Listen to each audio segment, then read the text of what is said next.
Hello and welcome to Health Made Simple by me, Jacob Stramaglia. Basically, writing my book called Health Made Simple. Um, right now, I'm reading a book, though we're in the not so simple stage where it's a lot of book reading, a lot of research. This is Rethinking Thin by Gina Coletta. Great book.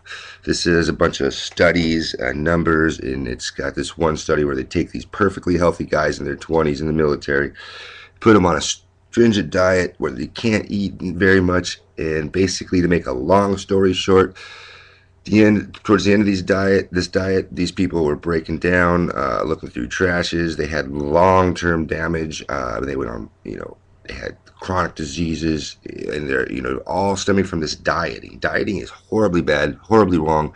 Don't do it. Never diet. Just eat the right foods. Stay away from the wrong foods. Eat in moderation, good exercise, and you're probably going to be pretty damn healthy.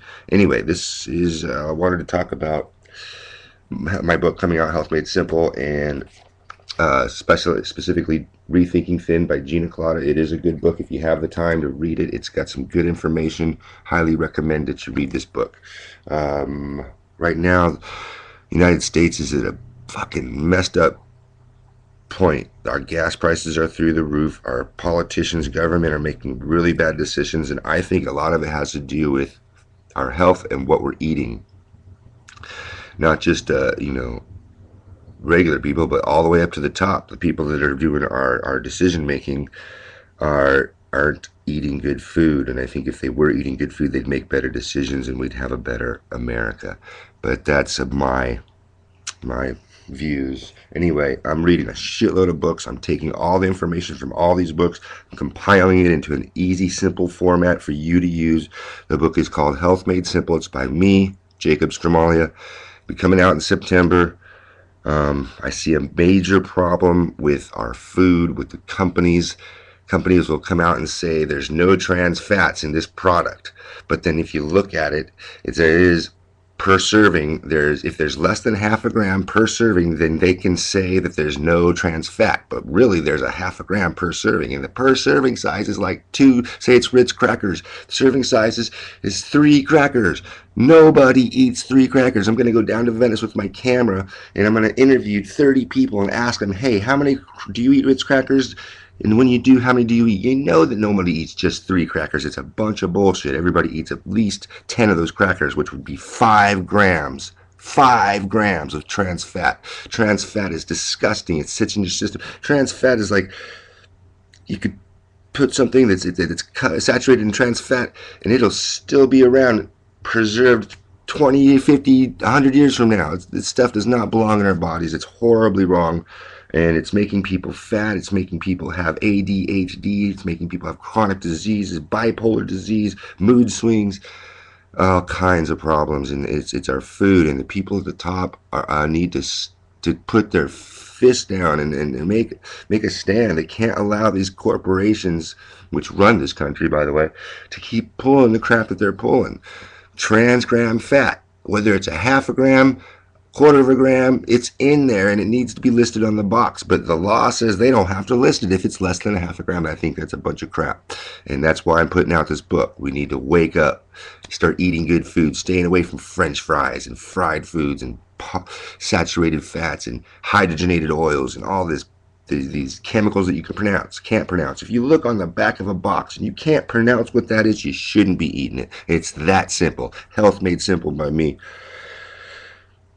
Foods that you want to eat, like avocado fats, we got to bring the fats back. Fats are good, people, if it's the right fat. Fat from your eggs. Egg yolks are good. Egg whites are good, but you don't want to just eat the egg whites. You want to eat the egg with the egg yolk all together. You want to eat more of them. Eggs are good, and bring the eggs back. Milk is good. Whole milk, whole fat organic milk, not that crap that they have with the cows are injected with antibiotics, and they're injected with hormones, and they just sit there in the stall. They're not allowed to roam. They're miserable. You got miserable cows that make miserable milk.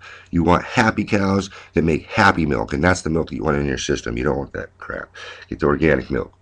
We're working on getting the government to take away all these ways, these old ways. If you go to Italy and you eat pasta, you can eat as much as you want, and not gain a pound and actually lose weight, because the way they process the wheat in Europe is much different than the way they process wheat here.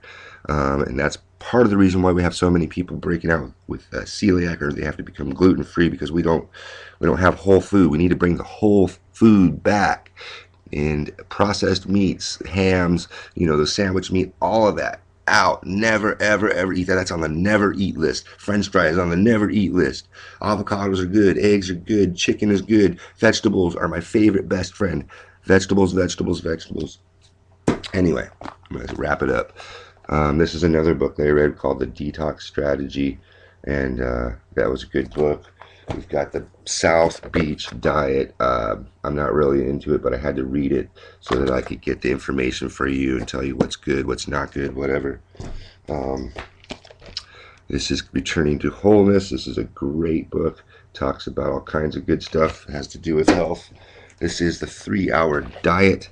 3 Hour Diet. I don't agree with it. This book is basically says you should eat every 3 hours, and I disagree with that. I think you should eat every 5 hours. You should have about 3 meals a day, because when you eat every 3 hours, your hormones aren't activated, and all kinds of other problems. There's a lot of problems with eating more smaller meals. You should eat 3 bigger meals. It's much better. We figured that out. We know that that's the way it should be.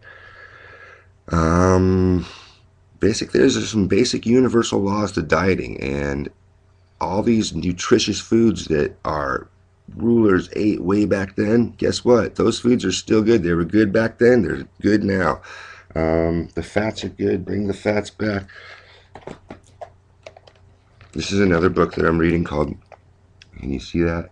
It's called The Great Physicians RX Women's Health. There will be a chapter specifically for the women, because men and women are a little different, so I gotta make a chapter specifically for the women.